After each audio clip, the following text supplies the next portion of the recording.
పంచతంత్రంలో చిన్నయ్య సూరి గారు చెప్పిన కథ అధ్యక్ష. ఇది పంచతంత్రంలో చిన్నయ్య సూరి గారు చెప్పిన కథ అధ్యక్ష.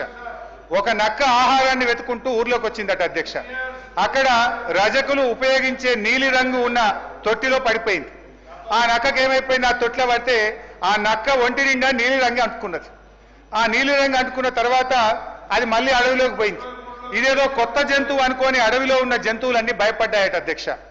ఈ నక్క కూడా ఇదేదో బాగుంది, అందరు నాకు భయపడుతుందని నేను దేవుడు పంపిన దూతను, ఈ రోజు నుంచి నేనే మీకు రాజును అని ఆ నక్క అన్నదట అధ్యక్ష. జంతువులు భయంతో అంగీకరించాయి. ఆ నక్క జంతువులను అనేక రకాలుగా కష్టపెట్టే భరించాయి అధ్యక్ష. ఒకరోజు ఆ నక్క పెద్ద సభ పెట్టింది, కొత్త చట్టాల గురించి చెప్తుంది. అంతలోనే పెద్ద వర్షం పడి ఆ నక్క అంటిన నీలిరంగంతా కరిగిపోయింది. నక్క నిజస్వరూపం బయటపడ్డది.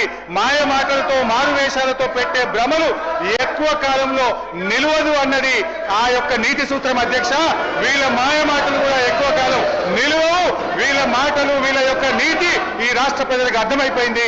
జై తెలంగాణ, జై కేసీఆర్.